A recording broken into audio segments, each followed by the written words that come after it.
salaamullaahi calaykum waraxmatullaahi wabarakaatuhu daawadayaal idin lahaantiinba meel walba oo dunida ka joogtaan kuna soo dhowaada wararkii ugu dambeeyey aynu ka helayno dagaaladii ka socday dalka itoobiya.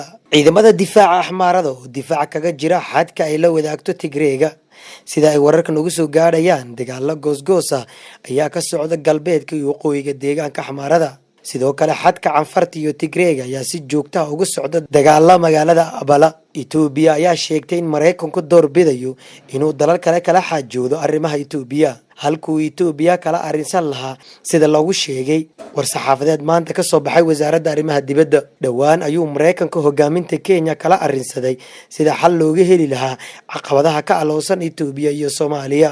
itoobiya ayaa weli waxaa ka socda dagaalo u dhexeeyo ciidamada militariga oo uu hogaaminayo ra-iisul wasaaraha dalkaasi abiy axmed iyo jabhadda TPLF.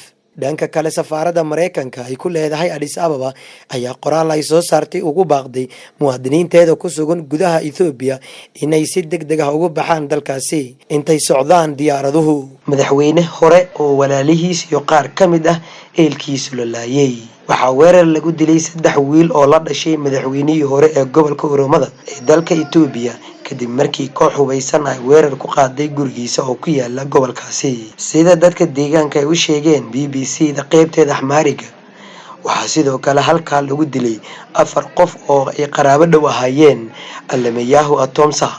dilkan ayaa ka dhacay deegaanka Konchi Kapele oo ka tirsan magaalada Jima ee gobolka Oromiya. waxaana weerarka lagu eedeeyay inay ka dambeysay kooxda ay dowladda ku tilmaamtay argagixiso oo ka howlgasha halkaasi inkastoo kooxdan aysan weli ka hadlin dhacdadani. dagaalo xoog leh oo u dhexeeya ciidamada xulafada la ah dowladda Itoobiya iyo ciidamada Tigreega ayaa ka socda dhowr jaha oo kala ah galbeedka iyo waqooyiga deegaanka Axmaarada. sidoo kale waxay dagaalo ka socdaan Benishangul Gumuz gobolka Mitekel galbeedka Itoobiya. dhanka kale warar hordhac ayaa sheegay inuu dagaal xoogani ka socdo Rama xadka Eritrea iyo Tigray. ciidamada jabhadda xoreynta Oromiya ayaa horumar weyn ka gaaray waxay markii ugu horeysay ku dagaalamayaan gaadiidka dagaalka ee loo yaqaan tiknikada. dowladda Itoobiya oo sheegtay inay si buuxda ula wareegtay deegaanada Axmaarada iyo Canfarta. dowladda Itoobiya ayaa shaaca ka qaaday dhammaan dhulkii ay fallaagada TPLF qabsadeen inay kala wareegeen kuwaasi oo ku yaala deegaanada Axmaarada iyo Canfarta. xafiiska adeegga isgaarsiinta dowladda ayaa sheegay mar haddii deegaanadii ay TPLF laga xoreeyay talaabada xigta ay noqonayso dadkii ay dagaaladu barakiciyeen sidii ay deegaanadoodii dib ugu noqon lahaayeen. waxay dowladda Itoobiya ku eedeysay TPLF bilooyinkii ay deegaanadaasi gacanta ku hayeen inay gabadfallo isugu jiro jirdil iyo kufsi ka geysteen taasi oo loo saaray guddi gabadfalladaasi soo baara.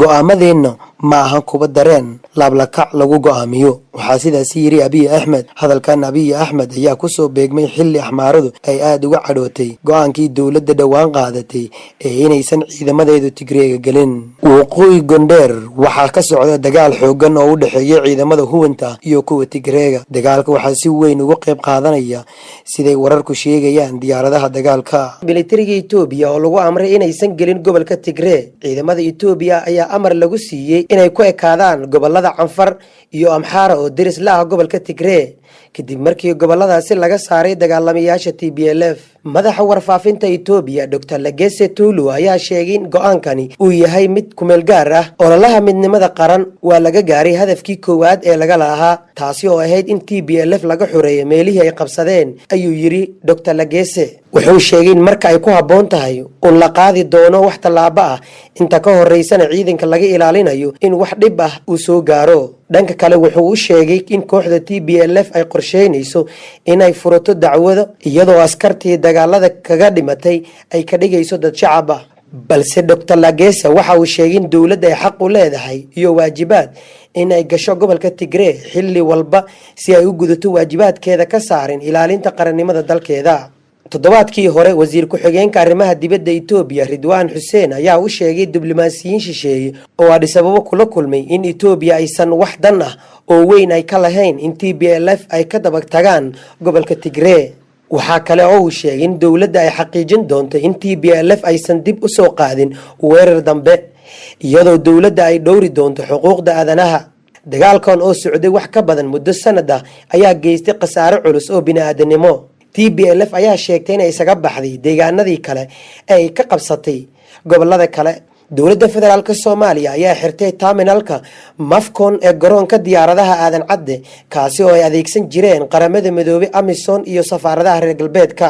warqad ka soo baxday maareeye ku-xigeenka garoonka aadan cadde Caydaruus Axmed Kaahiye ayaa lagu sheegay in go'aankani la qaatay kadib markii amar ka soo baxay wasaaradda arrimaha dibadda ee Soomaaliya. duulimaadyada Amisom qaramada midoobay safaaradaha reer galbeedka ayaa lagu wargeliyay in hadda kadib ay adeegsan doonaan terminalka shacabka caadiga iyo qaybta VIP-da. warqadda ka soo baxday wasaaradda arrimaha dibadda oo ay heshay warbaahinta ayaa lagu sheegay in dhowr sababood oo loo xiray Mafcon oo ay ka mid tahay in ay adeegsadaan rakaab aanan ahayn Amisom iyo qaramada midoobay taas oo jibinaysa hanaanka socdaalka sharciga. waxaa sidoo kale warqadda lagu sheegay in marar badan ay dhacday in duulimaadyada qaramada midoobay ay soo caga dhigteen garoonka iyagoo aan ka hor waaxda socdaalka u soo gudbinin dukumeentiyada rasmiga ah. wasaaradda arrimaha dibadda ee Soomaaliya ayaa sidoo kale sheegtay in qaar ka mid ah duulimaadyada adeegsadaan Mafcon ay soo qaadeen dad aanan haysanin baasaboor taas oo ka dhigan inay si sharci darro ay ku soo galeen Soomaaliya. Jubbaland oo hab ka duwan Galmudug iyo Koonfur Galbeed u qabanaysa doorashada xubnaha golaha shacabka ee ka imaanaya deegaanada maamulkaasi gaar ahaan magaalada Kismaayo. guddiga doorashada ee Jubbaland ayaa soo gudbiyay liiska guddiyada ergada diyaarinaya waxayna isugu jiraan odayo dhaqameedyo iyo bulshada rayidka ah. guddiga hirgelinta doorashooyinka heer dowlad goboleed ee Jubbaland Said waxay halkaani ku soo gudbinayaan guddiyada xulista ergooyinka kuraasta 6 ah ee la shaaciyay 23 bishaani kuwaasi oo kamid ah 43 kursi ee ku astaysan dowlad goboleedka Jubbaland ayaa lagu yiri warqad ka soo baxday guddiga hirgelinta doorashada Jubbaland. doorashada 6 kursi ayaa la filayaa in maalmaha soo socda ay ka qabsoonto gudaha magaalo xeebeedka Kismaayo oo haatan laga dareemayo qabanqaabo xoogan. Jubbaland ayaa u muuqata inay si ka duwan u maamuli doonto doorashooyinkii ka dhacay Koonfur Galbeed iyo Galmudug waana maamul goboleedkii ugu horeeyay ee soo bandhiga guddiga soo xulista ergooyinka taasi oo aysan hore u sameeynin maamulada kale.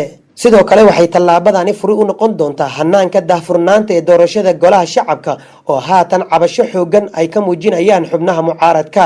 dowlad goboleedka Jubbaland ayaa shaacisay liiska xubnaha guddiyada ee soo xulaya ergada dooranaysa 6 kursi ee ugu horeysa.